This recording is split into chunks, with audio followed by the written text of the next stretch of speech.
Cherish your true friendship. Thomas and Harry had been friends for as long as they could remember. Growing up in the same small town, they shared countless adventures, climbing trees, exploring nearby woods, and playing soccer on a dusty patch of ground near their homes. Despite their different backgrounds, their friendship had always been strong. Thomas came from a humble family. His father worked long hours as a mechanic, and his mother stitched clothes to make ends meet. Life wasn't easy, but Thomas never complained. He had a warm smile, a big heart, and a knack for finding joy in the simplest things. He was the kind of friend who would always share his lunch, even if it meant he went hungry. Harry, on the other hand, lived a life of privilege. His family owned the largest estate in town, complete with a sprawling garden and a swimming pool.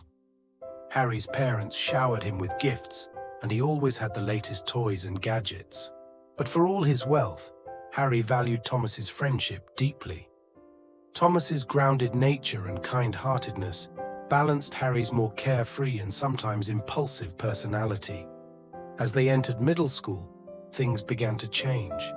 The school was bigger, the students were different, and Harry's popularity soared.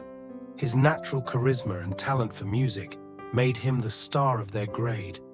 Soon he was surrounded by a new group of friends who loved his jokes, admired his skills, and envied his life.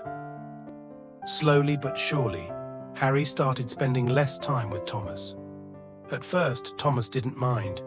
He knew Harry was making new friends and assumed their bond was strong enough to withstand the changes. But as weeks turned into months, Harry's distance grew.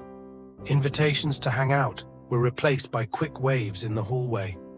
Thomas's text messages often went unanswered. Harry seemed too busy with his new circle of friends, who were more interested in his wealth and status than in who he truly was.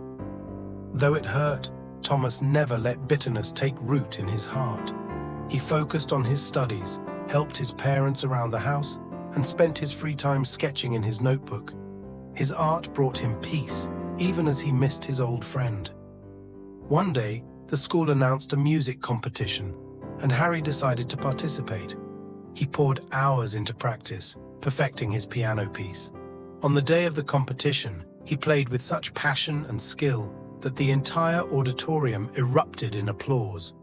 Harry was awarded first place, and for a brief moment, he was on cloud nine. But when the cheering subsided, Harry noticed something strange. His new friends, who were always loud and excited, were unusually quiet. Instead of congratulating him, they avoided eye contact and whispered among themselves.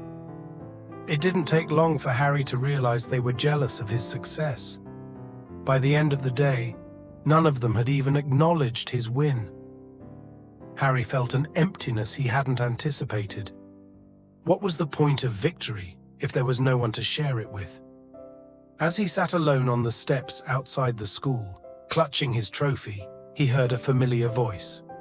"Hey, Harry! Congratulations!" Harry looked up to see Thomas, smiling warmly.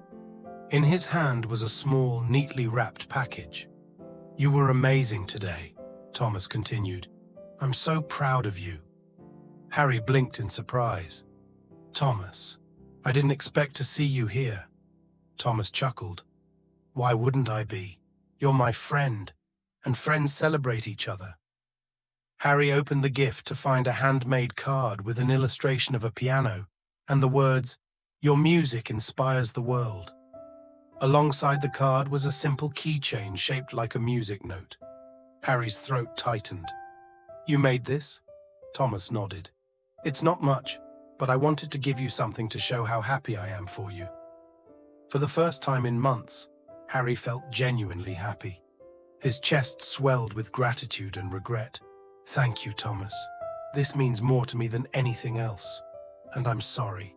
I've been such a terrible friend. I got caught up with people who don't really care about me, and I forgot what real friendship looks like." Thomas shrugged, his smile never wavering. "It's okay, Harry. What matters is that we're still friends. I'll always be here for you." Harry stood and hugged Thomas tightly. "I don't deserve you, but I promise I'll never take you for granted again." From that day on, Harry and Thomas rekindled their friendship. Harry learned to appreciate the value of sincerity and began distancing himself from friends who only cared about his status. He also made an effort to include Thomas in his world, ensuring their bond remained unbreakable. True friendship is a rare and precious gift. It's not about wealth, popularity, or convenience. It's about loyalty, kindness, and mutual respect. Treasure the friends who celebrate your victories and stand by you in your struggles. And remember, it's never too late. Share and subscribe for more stories.